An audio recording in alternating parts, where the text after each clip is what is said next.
जय भीम साथियों, मैं देवेंद्र सिंह उल गुलान चैनल में आप सभी का स्वागत है। इस चैनल का मकसद शोषण और अन्याय के खिलाफ आवाज़ उठाना है।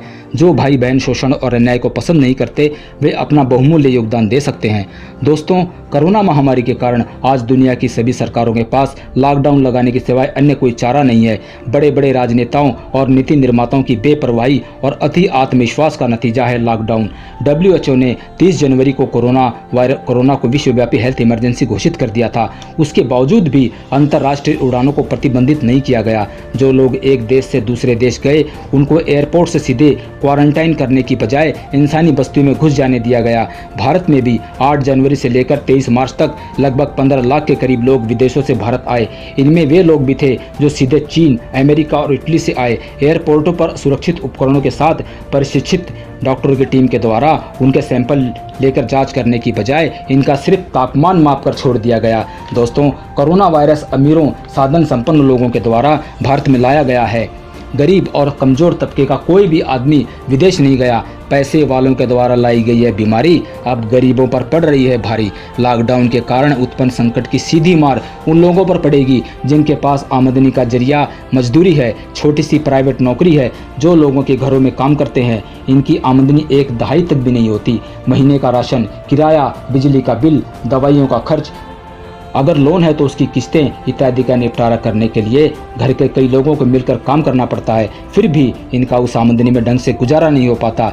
ये गरीबी के दुष्चक्र में फंसे और कर्ज के जाल में उलझे रहते हैं। अब लॉकडाउन के कारण ये लोग बेरोजगार हो गए हैं तो अब इनकी स्थिति की कल्पना कीजिए।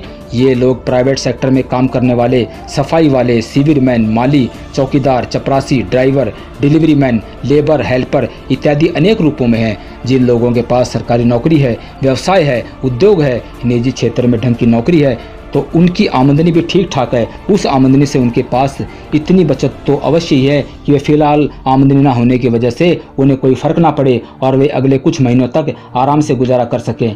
इन लोगों में जो लोग बड़े व्यापारी और उद्योगपति हैं उनके पास तो खुद का बहुत बड़ा बैंक बैलेंस भी है, परंतु वे गरीब क्या करें जिनके पास गरीबी के कारण कोई बचत नहीं है। बड़े बड़े व्यापारियों, उद्योगपतियों और पूंजीपतियों के संगठन अर्थव्यवस्था का, बाजार का, उद्योग धंधों का रोना रोकर सरकार से कई लाख करोड़ रुपयों का आर्थिक पैकेज प्राप्त करने के चक्कर में हैं। हम उनसे यह पूछना चाहते हैं कि उन लोगों ने अब तक कमाकर जो पूंजी बचाई है वो कहाँ चली गई? उनकी अपनी निजी संपत्ति और धन कहाँ चला गया? क्या 3 महीने में उनकी करोड़ों अरबों रुपए की धन संपत्ति खत्म हो गई है? लगता है अर्थव्यवस्था की बदहाली का ढोल पीटकर उसकी आड़ में बड़े बड़े पूंजीपतियों, सरमाएदारों के अरबों रुपए के कर्ज को माफ़ कर दिया जाएगा। इनको आर्थिक लाभ पहुंचा जाएगा। दोस्तों, बड़े बड़े आलीशान एयर कंडीशन कमरों में बैठकर गरीबों के भाग्य का लेखा जोखा लिखने वाले राजनेताओं, योजनाकारों, अफसरों को गरीबों की वास्तविक स्थिति का कोई ज्ञान नहीं होता। कागजों पर बनाई गई अपर्याप्त और बेतुकी योजनाएं ज़्यादातर कागजों में रह जाती हैं। भ्रष्ट सरकारी तंत्र पूर्ण रूप से व्यापक स्तर पर इन योजनाओं को सभी वंचितों तक नहीं पहुंचाता। राजनेता कागजों में घोषणाएं करके अपने कर्तव्य की इतिश्री कर लेते हैं। वे कभी भी यह जहमत नहीं उठाते कि क्या हमारी योजनाओं का लाभ सभी वंचितों तक पहुंच रहा है या नहीं, और अगर नहीं पहुंच रहा है तो उसका क्या कारण है। दोस्तों, अपना देश, अपना शासन होते हुए भी देश की आबादी का बहुत बड़ा भाग गरीबी की और अभाव की आग में झुलस रहा है। वह भूख और कुपोषण का शिकार है, साफ पानी, ढंग के घर, चिकित्सा, शिक्षा से वंचित है। इन क्षेत्रों से संबंधित सूचकांक में हमारी स्थिति दयनीय है। हमारा प्रदर्शन पिछड़े हुए देशों से भी खराब है। बड़ी अर्थव्यवस्था का दावा करने वालों और महाशक्ति बनने का सपना देखने वालों को अपने देश के अभावग्रस्त लोगों की दशा दिखाई नहीं देती। इन अभागे लोगों के जीवन सुधार के बेहतर और ठोस उपाय उनकी कलम से नहीं निकलते। दोस्तों, 200 लाख करोड़ रुपए की GDP वाले और करोड़ों मीट्रिक टन अनाज के भरे हुए भंडारों वाले देश के लोग भूख के कारण, स्वास्थ्य सेवाओं के कारण और लॉकडाउन की स्थिति में काम न होने की वजह से दैनिक खर्च के कारण विचलित एवं अवसादग्रस्त हों तो यह बड़े शर्म की बात है। जब आप कई लाख करोड़ रुपए पूंजीपति और सरमाएदारों के माफ कर सकते हो तो अपने देश के उन लोगों के लिए भी खजाने का मुंह खोल सकते हो जो फिलहाल भुखमरी के हालातों में पहुंच सकते हैं। दोस्तों, जब भारत में चुनाव होते हैं तो दुनिया का सबसे बड़ा चुनावी तंत्र या प्रशासनिक अमला दुनिया के सबसे बड़े चुनावी युद्ध की अर्थव्यवस्था संभालता है। आज हमारे पास बहुत बड़ा सरकारी प्रशासनिक कर्मचारियों का अमला है। इस कोविड-19 आपदा से निपटने के लिए इस सरकारी तंत्र को युद्ध स्तर पर लगाए जाने की जरूरत है। जो विभाग आपदाओं से निपटने में सक्षम है उनके 60 60% कर्मचारियों को छोटे से गहन प्रशिक्षण के द्वारा प्रशिक्षित कर स्वास्थ्य विभाग के साथ लगाकर सारे देश में बड़े लेवल पर घर घर जाकर जांच अभियान चलाया जाए। यह अभियान केंद्रीकृत हो, जिसमें राज्य सरकारों का बराबर का हिस्सा हो।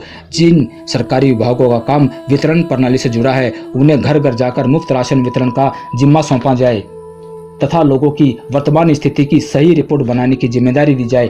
जो लोग असंगठित क्षेत्र में और प्राइवेट सेक्टर में काम कर रहे हैं और जिनकी तनख्वाह 15,000 रुपये से कम है, उनके खातों में तुरंत 8,000 रुपये भेजे जाएं। यहाँ इस बात का ध्यान रखा जाए कि कुछ प्राइवेट संस्थान और मालिक विभिन्न प्रकार के टैक्सों और कानूनों से बचने के लिए अपने यहाँ काम करने वाले माली, सफाई वालों, चौकीदारों, ड्राइवरों, चपरासियों, हेल्परों आदि के खातों में 21 या 22,000 रुपये डलवा देते हैं तथा उन खातों को आधार से लिंक करवा देते हैं।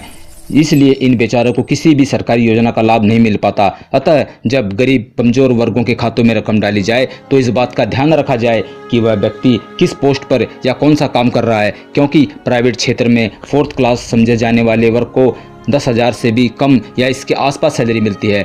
दोस्तों, जो युवा IT क्षेत्र में हुनरमंद हैं, उन्हें घर पर काम उपलब्ध कराया जाए। महिलाओं को भी बहुत से काम ऐसे हैं जो घर पर करने के लिए दिए जा सकते हैं तथा सरकारी डाकियों के जरिए तैयार माल को उठाकर भुगतान करवाया जा सकता है। हमारे समाज में बहुत से अनैतिक और असामाजिक लोग हैं जो मुनाफाखोरी और कालाबाजारी करके समाज को के दुश्मन का रोल अदा कर रहे हैं तथा महंगाई को बढ़ा रहे हैं। इस प्रकार की गतिविधियों को सख्ती से नियंत्रित करके इन लोगों को कठोर सजा दी जाए, महंगाई को नियंत्रण में रखा जाए। साथियों, दरअसल भारत में राष्ट्रीयता की भावना की कमी है। हमारे समाज का नैतिक चरित्र बहुत निचले पायदान पर है। यहाँ लोकतंत्र की आड़ में शोषक और सामंतवादी शक्तियों का शासन रहा है। उनकी आंखों पर स्वार्थ, लालच और अहंकार की पट्टी बंधी हुई है। आज़ाद देश में आज भी करोड़ों लोग गुलाम हैं। अगर स्थिति में सुधार करना है तो परिवर्तन करना होगा। जय भीम, जय भारत।